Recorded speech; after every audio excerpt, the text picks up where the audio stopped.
3 গোল, 3 গোলের খুশিতে আমরা চলে গেলাম বাইরে খেতে, এই যে সেলিব্রেশন করতে। কি মজা, তাই না? আর চলে গেলাম একদম পছন্দের খাবারগুলো খেতে, ভাত, ভর্তা, মাছ।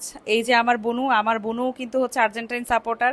3 গোলের খুশিতে আমাকে নিয়ে গেল খাওয়াতে, কি মজা। আপনাদের ভাইয়ার তো আজকে মন খারাপ, তাই আপনাদের ভাইয়াকে ছাড়াই চলে গেলাম আমরা একা একা খেতে। ছিল একদম পছন্দের সব খাবার, ভাত, ভর্তা, মাছ, উফ সেই রকম। তো যাই হোক, অনেকদিন ধরে আমি ওকে বলতেছিলাম যে আমার না খুব বাংলা ফুড খেতে ইচ্ছে করতেছে, ভাত ভর্তা কোথাও গিয়ে। ইউজুয়ালি তো বাংলা রেস্টুরেন্টগুলোতে অনেক কেওয়াজ থাকে। ও আমাকে হচ্ছে বলতেছিল যে ওখানে হচ্ছে মারমা সম্প্রদায়দের একটা রেস্টুরেন্ট আছে যেখানে হচ্ছে ওদের স্টাইলের খাবারগুলো পাওয়া যায়। সো আজকে হচ্ছে সুযোগ করে চলে গেলাম, আর গিয়ে তো আমি অনেক এক্সাইটেড ছিলাম, কারণ আমার হচ্ছে যারা ক্লোজ তারা সবাই জানে যে আমি বাঙালি ফুড অনেক পছন্দ করি।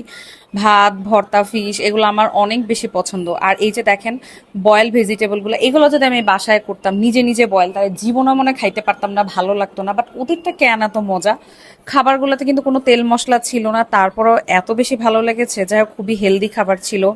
আর যারা ডায়েটে আছেন তাদের জন্য কিন্তু এটা অনেক উপকারী। এই যে দেখেন খেয়ে হচ্ছে চেটেপুটে কি অবস্থা করেছি। আর খাবারের শেষে হচ্ছে যে আমরা নারকেলের দুধের একটা ড্রিঙ্কস নিয়েছিলাম, এটাও বেশ মজা ছিল। ওদের হচ্ছে এখানে যে খাবারের তালিকাগুলোও করা আছে। আর যাই হোক, আপনারা যদি খেতে চান আপনাদের আমি একটু উপকার করে দেই। এটা হচ্ছে উত্তর 11 নম্বর সেক্টরের 2 নম্বর রোড এবং হাউস নাম্বার 23-এ অবস্থিত। এখানে আপনারা যখন যাবেন আপনাদের মনে হবে যে আপনার ঢাকার বাইরে কোথাও আছেন, খাচ্ছেন, একটা আলাদা ফিল দিবে। তো এখানে হচ্ছে আপনারা টেবিলে বসেও খেতে পারবেন, আবার আসন পেতে বসেও খেতে পারবেন। মানে ওদের স্টাইলে ওরা আসলে যেভাবে খায় ওরকম করেও সিস্টেম করা আছে। আর ওদের যে পরিবেশনা সেটাও ছিল অসাধারণ। ভাবছি আপনাদের ভাইয়াকে নিয়েও আরেকদিন চলে যাব খেতে, কি বলেন?